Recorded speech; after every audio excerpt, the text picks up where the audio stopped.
Hi, I'm Devan Bonebrake, host of the Golf Fix, and we're here on the beautiful Mission Inn Resort Wedge Range, home of the famous El Campeon golf course. And today we're talking distance wedges, and more importantly, flighted wedges. So what are distance wedges? Distance wedges are kind of that in-between distance from maybe 50 to 100 yards, depending on your swing speed, where it's not a full wedge, but it's also not a pitch. So a basic pitching motion, I might hit the ball 20, 30, 40 yards, and then a full wedge for me is going to be right around 100 for a sand wedge, kind of depends on the loft. So we're talking maybe more of a 70-yard shot, 65, 80-yard shot, and trying to hit that low spinner that you see all the tour players hit. So they found through research, Dr. Rob Neal is a mentor of mine, he's found that generally they're launching the golf ball at about 30 degrees. He's done biomechanics forever, and he's understood how the club needs to interact with the ball to produce a low launching, high spinning shot.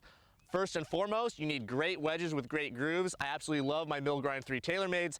And then I also like their Tour Response stripe. It really shows the spin rate and it helps me put that extra juice on it. So I'm gonna use my premium wedge and premium ball here. And what I'm gonna try to do is flight it low underneath this wedge gate. So this is gonna be approximately 6 feet or 2 yards in front of you, and it's going to be just above waist high, probably about 3.5 feet high. And what we're trying to do here is we're trying to hit this underneath this wedge gate with a lot of spin, and I'm going to tell you how to set up to do so. So when you're making a 3/4 swing, what you want to try to feel is instead of the ball being in the middle, I want to play the ball a little more back, and I would take your sand wedge, maybe even your gap wedge for this, which will help it launch a little bit lower.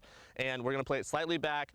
Open your stance with your feet, but square your shoulders. So my shoulders are going to be to the right of my feet. My feet being open like this is going to make it a lot easier to rotate through, a lot easier to drag the club more through and launch it underneath this gate.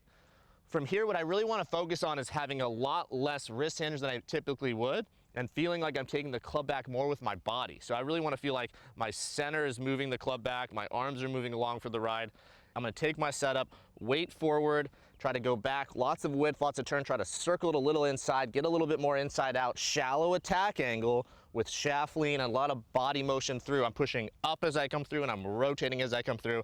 I'm getting that handle to go up and to the left a little bit. So let's give it a shot here. I'm going to try to flight it underneath this gate. Good setup, weight forward, width with some shaft lean. So pretty much exactly what I'm looking for. Nice low flighted shot, but tons of spin.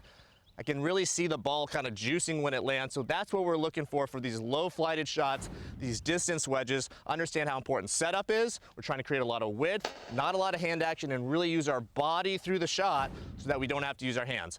Flight your wedges, hit them low with a lot of spin. You'll be sticking those close for birdie all the time.